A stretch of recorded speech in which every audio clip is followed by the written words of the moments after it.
Assalamualaikum warahmatullahi wabarakatuh. Selamat pagi anak-anak semua. Bagaimana kabarnya hari ini? Semoga selalu dalam keadaan sehat ya dimanapun kalian berada. Dan tetap semangat meskipun harus belajar secara daring. Baik, untuk hari ini kita akan belajar tema 7 tentang kepemimpinan, subtema 2, pembelajaran 1 bersama saya, Siti Mukaroma. Baik, sebelum kita berlanjut ke pembelajaran, mari kita berdoa terlebih dahulu ya. Semoga pembelajaran hari ini bisa bermanfaat dan diberkahi oleh Allah Subhanahu wa Ta'ala. Berdoa dimulai.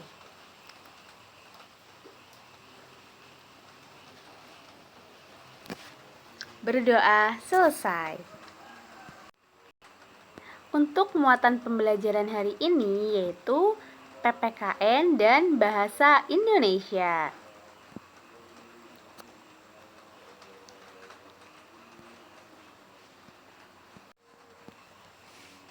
Apakah kamu memiliki seorang pemimpin idola? Siapa pemimpin idolamu? Apa yang telah diperbuatnya sehingga ia menjadi pemimpin idolamu?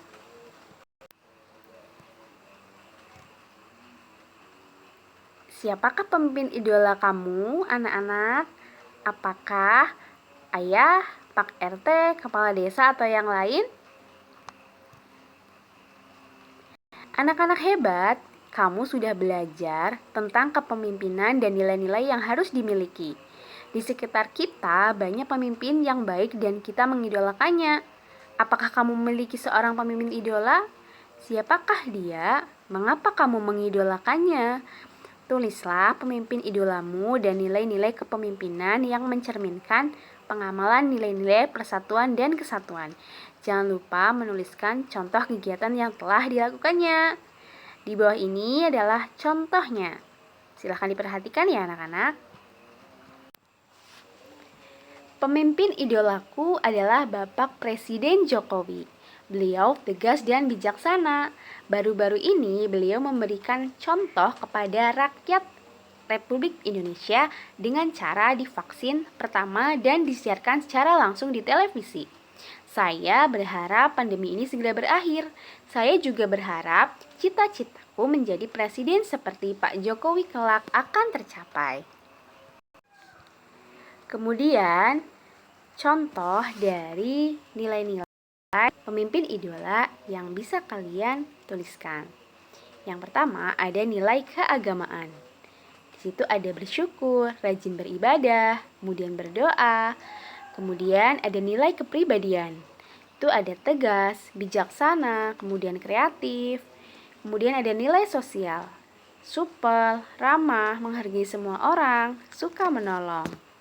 Nah, anak-anak, jadi nanti kalian bisa menuliskan juga tentang idola kalian, siapa idola kalian, ataupun nanti bisa menuliskan nilai-nilai dari pemimpin idola kalian.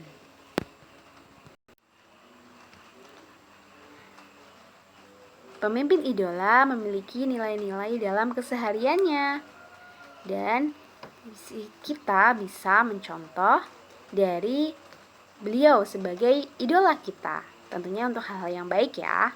Nah, kita bisa menyebutkan di sini contohnya adalah pemimpin idola kita adalah seorang kepala desa, di mana di sini beliau memiliki prestasi menjalankan program budaya Tegur Sapa. Kalian juga nanti bisa untuk menyebutkan yang lain ya anak-anak. Jadi banyak sekali pemimpin idola yang bisa kita contoh ya. Seperti di sini ada dokter di mana ada kelembagaannya yaitu di rumah sakit sebagai kelembagaan sosial. Kemudian tugas dokter adalah untuk merawat warga yang sakit, memberi penyuluhan kesehatan dan seterusnya. Kemudian manfaat lembaga, tempat warga berobat, tempat warga mendapatkan obat dan seterusnya. Jadi, ada beberapa yang bisa kita contoh dari pemimpin idola kita ya. Dan kalian juga bisa menuliskan pemimpin idola kalian sesuai dengan kelembagaannya, tugas, manfaat lembaganya. Itulah tadi beberapa contoh yang bisa kalian pelajari sebelum nanti kalian mengerjakan tugasnya.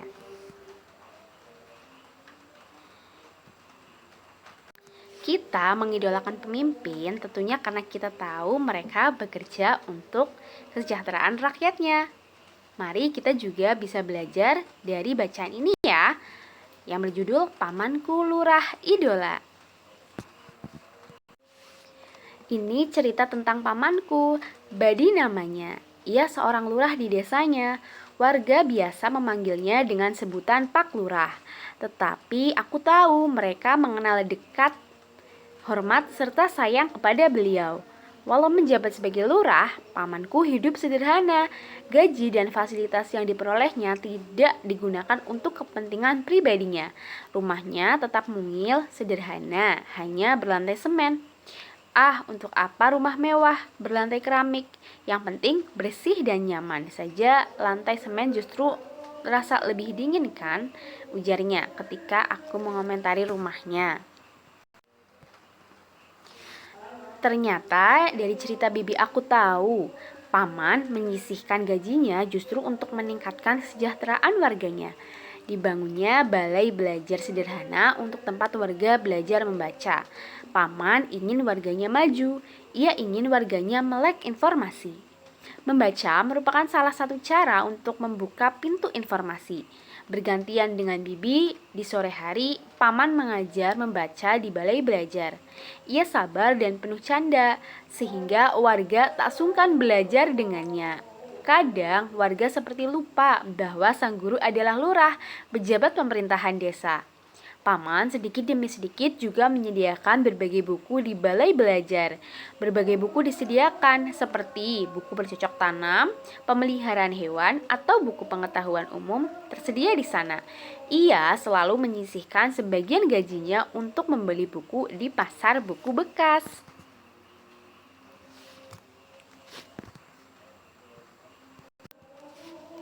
Bukan hanya memikirkan kesejahteraan warganya, pamanku juga selalu bermusyawarah dengan warga sebelum menentukan kebijakan. Aku ingat, pernah sekali waktu sekelompok investor datang menemui paman, mereka ingin membantu membangun toko swalayan di desa.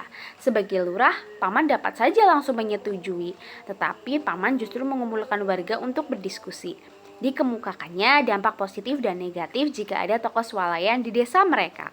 Sebagian besar warga tidak setuju karena khawatir akan mengalahkan usaha kecil warga.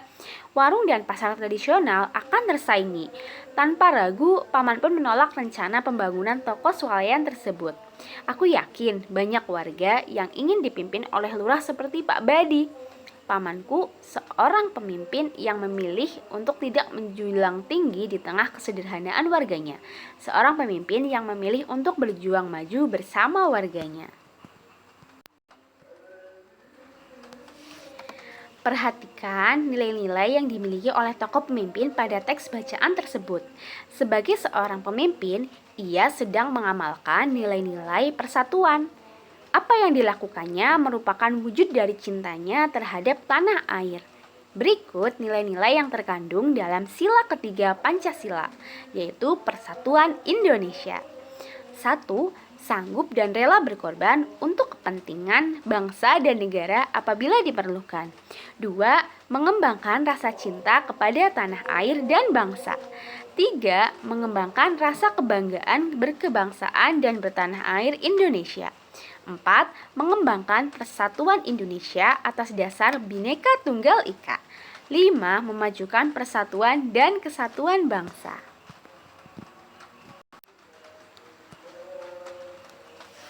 Nah, anak-anak, apakah kamu tulislah contoh penerapan nilai-nilai persatuan saat kamu berada di sekolah. Jangan lupa sertakan manfaatnya bagimu dan lingkungan sekitarmu. Ibu akan contohkan ya. Penerapan nilai-nilai persatuan. 1. Berteman tanpa membeda-bedakan. 2. Menghormati teman yang berbeda suku, agama, dan ras. 3. Berkorban membantu teman yang mengalami kesusahan. Nah, manfaatnya untuk diri sendiri, yang pertama, banyak teman.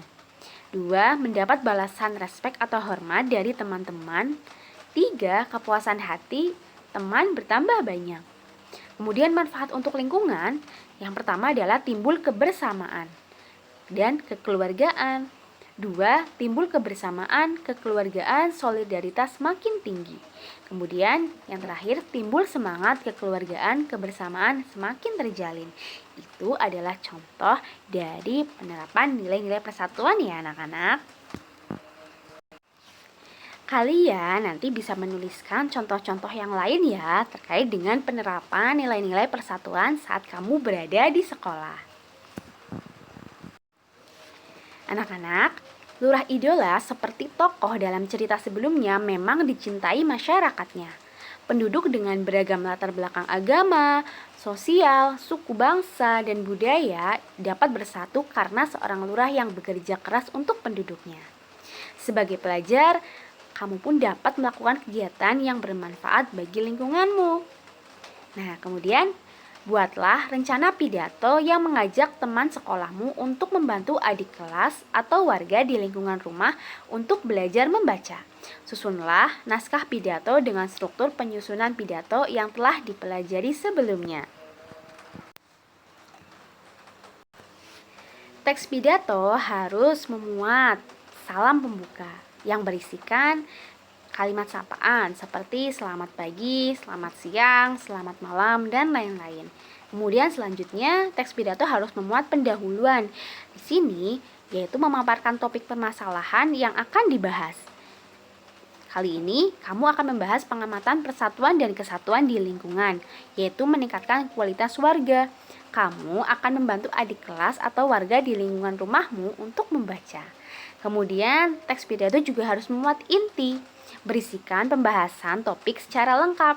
Kalimat ajakan atau bujukan digunakan untuk mengajak pendengar melakukan kegiatan yang diharapkan.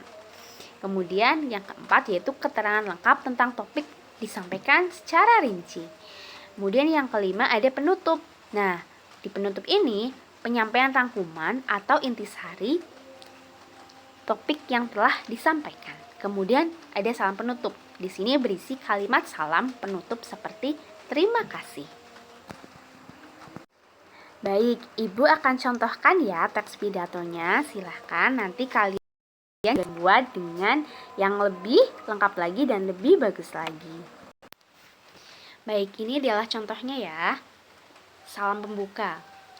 Selamat pagi Bapak, Ibu, dan teman-teman semua. Hari ini kita akan saling berbagi cerita dan pengalaman tentang pentingnya budaya membaca. Kemudian contoh dari pendahuluannya, membaca adalah sebuah keharusan bila kita ingin menguasai dunia. Dengan membaca, pandangan kita menjadi lebih terbuka terhadap yang tidak kita ketahui sebelumnya. Bila sebelumnya membaca identik dengan buku, maka di zaman yang serba digital ini, membaca tidak hanya terpaku pada membaca buku, karena segala informasi terkini telah tersedia di dunia maya.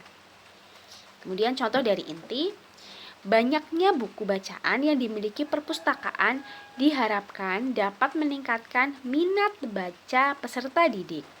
Untuk itu, marilah kita ciptakan suasana yang nyaman saat membaca. Lakukan kegiatan secara bertahap, misalnya dari selembar artikel, bertahap ke buku yang tipis hingga buku yang tebal. Selanjutnya, cermati apa yang kita baca agar dapat diterima ilmunya secara maksimal. Marilah kita tumbuhkan minat membaca untuk menambah wawasan kita mengenal dunia dan lingkungan sekitar kita. Kemudian contoh dari penutupnya, demikianlah cerita saya tentang menumbuhkan minat baca. Bagaimana cerita teman-teman? Saya juga ingin mendengar dan belajar dari cerita kalian. Kemudian ada salam penutup, mengucapkan terima kasih. Baik, itu tadi ya contoh dari pidato yang bisa disusun. Nah, untuk selanjutnya tugas kalian silahkan kalian juga membuat tugas ya tentang pidato yang sudah memuat unsur-unsur yang sudah ditentukan. Nah, jadi silahkan nanti kalian membuat tema pidato yang mana bisa kalian susun. Dan nanti bisa disesuaikan juga dengan contoh yang tadi. Silahkan dibuat ya anak-anak. Dan nanti untuk urutan isi pidato juga jangan lupa ya. Bisa kalian tentukan sesuai dengan yang ingin kalian kerjakan. Selamat mengerjakan anak-anak. Jangan lupa nanti untuk tugasnya bisa dikumpulkan ke Bu Guru ya, dengan mengirimkan melalui WhatsApp secara pribadi. Nah, jadi anak-anak, pemimpin yang dikagumi adalah mereka yang dipercaya oleh rakyatnya. Mereka bekerja untuk kepentingan rakyat dan memikirkan nasib rakyatnya. Apa yang terjadi kalau pemimpin tidak amanah? Nah, mungkin ketika pemimpin tidak amanah, pastinya akan menimbulkan kerusakan ataupun kehancuran ya. Nah, baik anak-anak, itu tadi untuk pembelajaran hari ini ya. Kita sudah belajar mengenai kepemimpinan atau pemimpin idola, kemudian tadi juga sudah belajar mengenai nilai-nilai dari pemimpin serta nilai-nilai persatuan, dan tadi juga sudah belajar tentang cara membuat pidato. Sekian untuk pembelajaran hari ini dari Ibu. Apabila banyak kesalahan, mohon maaf yang sebesar-besarnya. Semoga bermanfaat untuk kita semua. Mari kita tutup pembelajaran hari ini dengan bacaan hamdalah bersama. Alhamdulillahirobbilalamin. Sekian dari Ibu. Wassalamualaikum warahmatullahi wabarakatuh.